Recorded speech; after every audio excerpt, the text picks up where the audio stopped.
ప్రధానమంత్రి నరేంద్ర మోదీ నేతృత్వంలోని కేంద్ర మంత్రివర్గంలో త్వరలో మార్పులు విస్తరణ జరిగే అవకాశం ఉందనే ఊహాగానాలు జోరందుకున్నాయి. పార్లమెంట్ వర్షాకాల సమావేశాలకు ముందు అంటే జూలై 3వ వారంలో సాధారణంగా ప్రారంభమయ్యే సమావేశాల కన్నా ముందే ఈ మార్పులు ఉండవచ్చునని రాజకీయ వర్గాలు అంచనా వేస్తున్నాయి. జూన్ 23న ప్రధాని మోదీ రాష్ట్రపతి ద్రౌపది ముర్ముతో భేటీ అయిన తర్వాత జూన్ 25న హోంమంత్రి అమిత్ షా రాష్ట్రపతిని కలవడంతో ఈ ఊహాగానాలకు మరింత బలం చేకూరింది.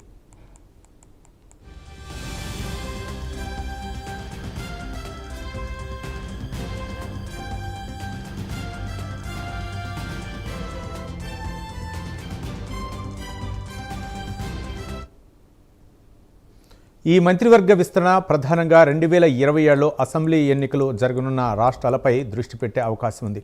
ఇందులో ఉత్తరప్రదేశ్, పంజాబ్, ఉత్తరాఖండ్ వంటి రాష్ట్రాలకు ప్రాధాన్యం పెరిగే సూచనలు కనిపిస్తున్నాయి. కొత్త ముఖాలకు చోటు కల్పించడం, కొందరు ప్రస్తుత మంత్రులను తొలగించడం, మరికొందరి శాఖలను మారుస్తారనే ఊహాగానాలు వినిపిస్తున్నాయి. ఆమ్ ఆద్మీ పార్టీ, శివసేన, యూబీటీ, తృణమూల్ కాంగ్రెస్ నుంచి మరికొందరు తిరుగుబాటు ఎంపీలను కూడా మంత్రి పదవులు దక్కవచ్చునని కొన్ని నివేదికలు సూచిస్తున్నాయి.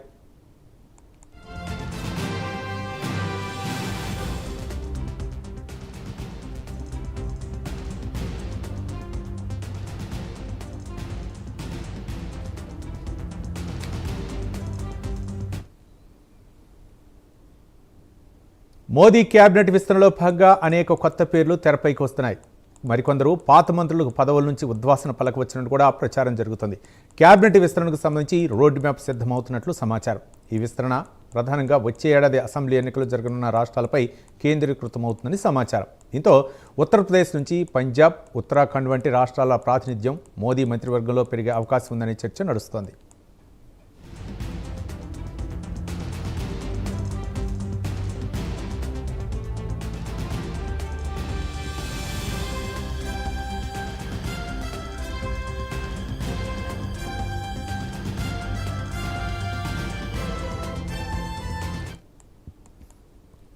కేంద్ర మంత్రివర్గ విస్తరణ ఎప్పుడు జరుగుతుంది, ఎవరు మంత్రి అవుతారు అనే అంశాలపై రాజకీయ వర్గాల్లో పెద్ద ఎత్తున చర్చ జరుగుతుంది. జూలై 11 వరకు ప్రధాని మోదీకి పలు కార్యక్రమాలు, పర్యటనలు ఉన్నాయి. పార్లమెంటు వర్షాకాల సమావేశాలు జూలై 20 నుంచి ప్రారంభమయ్యే అవకాశం ఉంది. ఈ నేపథ్యంలో వర్షాకాల సమావేశాల కంటే ముందే మంత్రివర్గ విస్తరణ ఉంటుందా అనేది ఆసక్తికరంగా మారింది.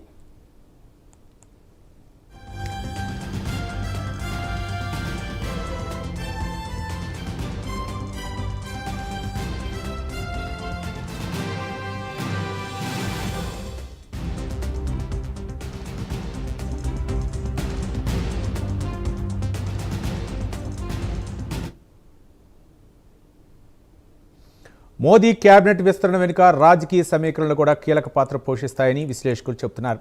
దేశ రాజకీయాల్లో మోదీ మంత్రివర్గ విస్తరణపైనే ప్రస్తుతం ఎక్కువ చర్చ జరుగుతుంది. కీలక మంత్రిత్వ శాఖల్లో కొత్త ముఖాలను చేర్చుకోవాలని బీజేపీ, ప్రభుత్వ ఉన్నత నాయకత్వం మధ్య బలంగా అభిప్రాయం వ్యక్తమవుతోంది.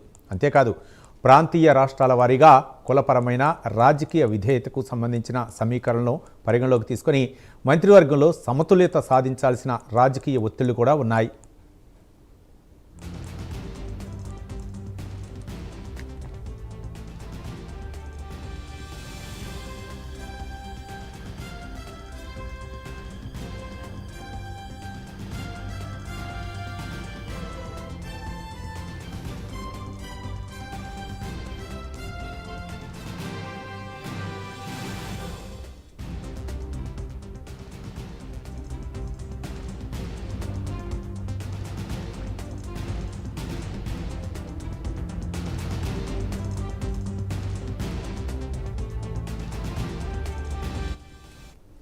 ప్రస్తుతం మోదీ కేబినెట్లో ఉన్న మంత్రుల్లో పంకజ్ చౌదరి ఉత్తరప్రదేశ్ బీజేపీ రాష్ట్ర అధ్యక్షుడిగా, హర్ష్ మల్హోత్రా ఢిల్లీ బీజేపీ రాష్ట్ర అధ్యక్షుడిగా బాధ్యతలు చేపట్టారు. దీంతో ఒక వ్యక్తి ఒకే పదవి అనే బీజేపీ నియమాన్ని అనుసరించి వీరిద్దరికీ కేబినెట్ నుంచి ఉద్వాసన పలకవచ్చునని ప్రచారం జరుగుతోంది. అంతేకాకుండా జార్జ్ కురియన్ ఇప్పటికే కేంద్ర మంత్రి పదవికి రాజీనామా చేశారు. కేంద్ర మంత్రి రణ్దీప్ సింగ్ బిట్టు రాజ్యసభ పదవీ కాలం కూడా ముగిసింది.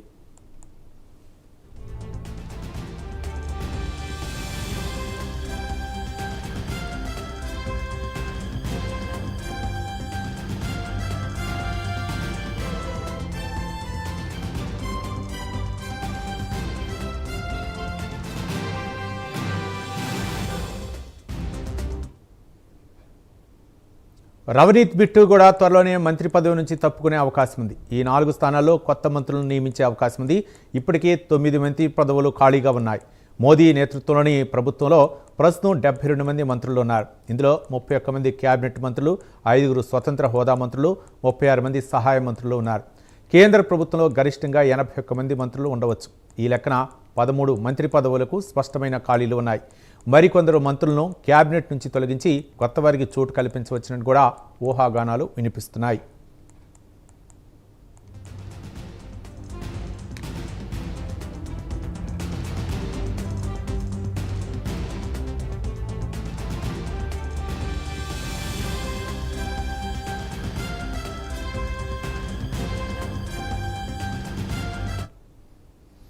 మంత్రివర్గ విస్తరణలో ఎన్నికలు జరగనున్న రాష్ట్రాలపైనే బీజేపీ ప్రధానంగా దృష్టి సారించే అవకాశం ఉంది. ఉత్తరప్రదేశ్, ఉత్తరాఖండ్, పంజాబ్తో సహా 7 రాష్ట్రాల్లో వచ్చే ఏడాది అసెంబ్లీ ఎన్నికలు జరగనున్నాయి. ఉత్తరప్రదేశ్, ఉత్తరాఖండ్, పంజాబ్, గోవా, మణిపూర్లో వచ్చే ఏడాది ప్రారంభంలో ఎన్నికలు ఉండగా హిమాచల్ ప్రదేశ్, గుజరాత్లో ఏడాది చివరిలో ఎన్నికలు జరగనున్నాయి.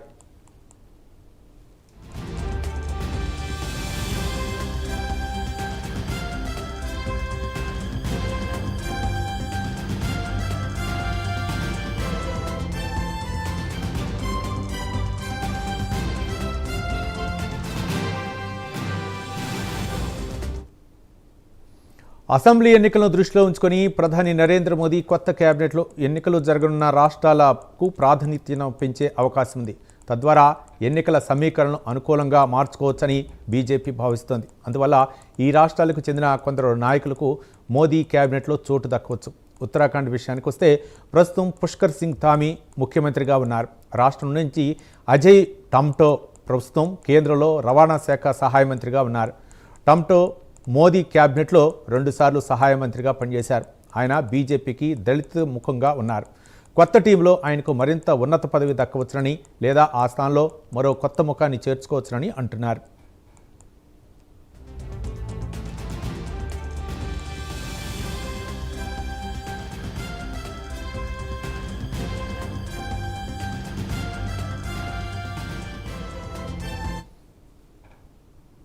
ఉత్తరప్రదేశ్ నుంచి ప్రస్తుతం ప్రధానమంత్రి నరేంద్ర మోదీ సహా 10 మంది మంత్రులుగా కేంద్ర కేబినెట్లో ఉన్నారు. ఇప్పుడు 2027లో జరగనున్న ఉత్తరప్రదేశ్ అసెంబ్లీ ఎన్నికల రణరంగంలో విజయం సాధించడానికి రాజకీయ సమీకరణను పటిష్టం చేయడానికి కేంద్ర మంత్రివర్గం ద్వారా మార్పులు చేయవచ్చని తెలుస్తోంది.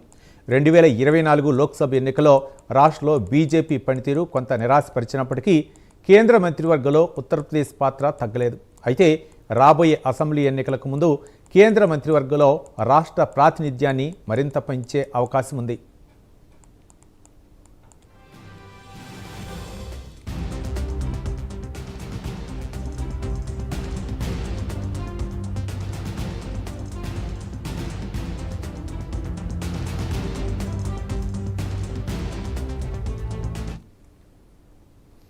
ఉత్తరప్రదేశ్ అసెంబ్లీ ఎన్నికలను దృష్టిలో ఉంచుకొని పశ్చిమ ఉత్తరప్రదేశ్కు కేంద్ర మంత్రివర్గంలో పెద్దపీట వేసే అవకాశం ఉంది. గత కొద్ది రోజులుగా ప్రధానమంత్రి నరేంద్ర మోదీ నుంచి ముఖ్యమంత్రి యోగి ఆదిత్యనాథ్ వరకు పశ్చిమ ఉత్తరప్రదేశ్పై దృష్టి సారిస్తున్నారు.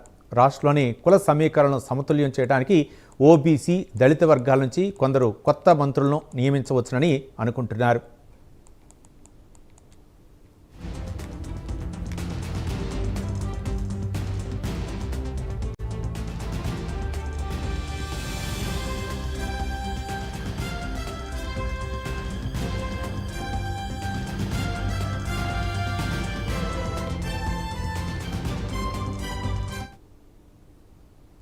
పంజాబ్లో కూడా అసెంబ్లీ ఎన్నికలు ఉండటంతో మోదీ మంత్రివర్గంలో పంజాబ్కు ప్రాతినిధ్యం కల్పించే అవకాశం ఉంది. పంజాబ్ నుంచి మోదీ కేబినెట్లో రవనీత్ సింగ్ బిట్టు మాత్రమే ఏకైక మంత్రిగా ఉన్నారు. రవనీత్ సింగ్ బిట్టు పంజాబ్ మాజీ ముఖ్యమంత్రి బియాన్ సింగ్ మనవడు. 2024 లోక్సభ ఎన్నికలకు ముందు ఆయన కాంగ్రెస్ పార్టీని వీడి బీజేపీలో చేరారు. లుధియానా లోక్సభ స్థానం నుంచి ఆయన ఓడిపోయినప్పటికీ ప్రధాని మోదీ ఆయన్ను తన కేబినెట్లో చేర్చుకున్నారు.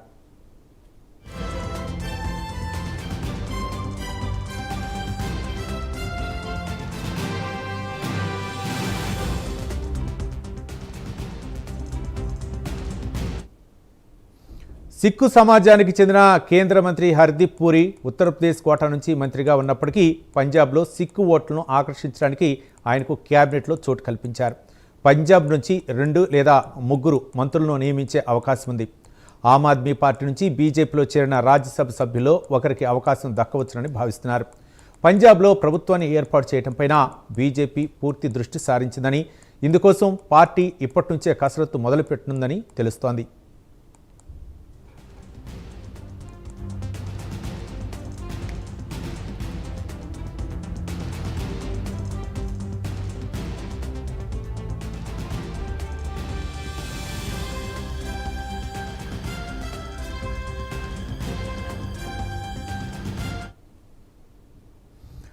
పశ్చిమ బెంగాల్ అసెంబ్లీ ఎన్నికల్లో బీజేపీకి చెప్పుకోదగ్గ విజయం లభించిన తర్వాత రాష్ట్రం నుంచి కూడా పార్టీకి చెందిన కొందరు ఎంపీలను కేంద్ర మంత్రివర్గంలో చేర్చుకునే అవకాశం ఉంది. తృణమూల కాంగ్రెస్కు చెందిన దాదాపు 20 మంది లోక్సభ ఎంపీలు మమతా బెనర్జీతో విభేదించి ఎన్సీపీఐలో విలీనమయ్యారు. వారు మోదీ ప్రభుత్వానికి మద్దతు ప్రకటించారు. దీంతో టీఎంసీకి చెందిన తిరుగుబాటు ఎంపీల్లో ఎవరికైనా మోదీ ప్రభుత్వంలో మంత్రి పదవి దక్కుతుందా అనేది అందరి దృష్టిని ఆకర్షిస్తోంది.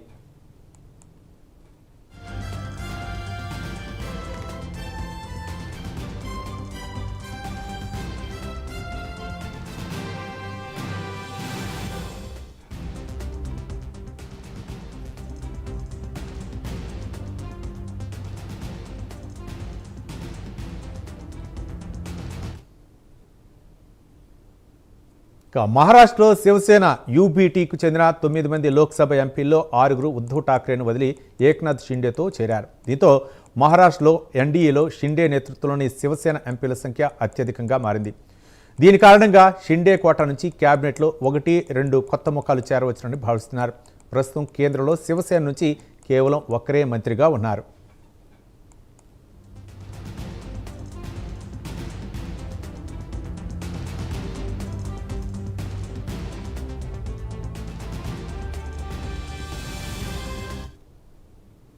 మోదీ కేబినెట్ విస్తరణ పునర్వ్యవస్థీకరణలో బీహార్ నుంచి మంత్రుల సంఖ్య పెరిగే అవకాశం ఉంది. బీహార్ రాజకీయాల్లో జరిగిన పెద్ద పరిణామాలు ఈ అవకాశాన్ని మరింత బలపరిచాయి. బీహార్ రాజకీయాల్లో ఒక చారిత్రాత్మక మార్పు చోటు చేసుకుంది. నితీష్ కుమార్ బీహార్ ముఖ్యమంత్రి పదవికి రాజీనామా చేసిన తర్వాత సమ్రాట్ చౌదరి ముఖ్యమంత్రిగా బాధ్యతలు చేపట్టారు. నితీష్ కుమార్ రాజ్యసభకు ఎన్నికైన తర్వాత ఆయనకు కేబినెట్లో చోటు దక్కుతుందా అనే ఊహాగానాలు వినిపిస్తున్నాయి.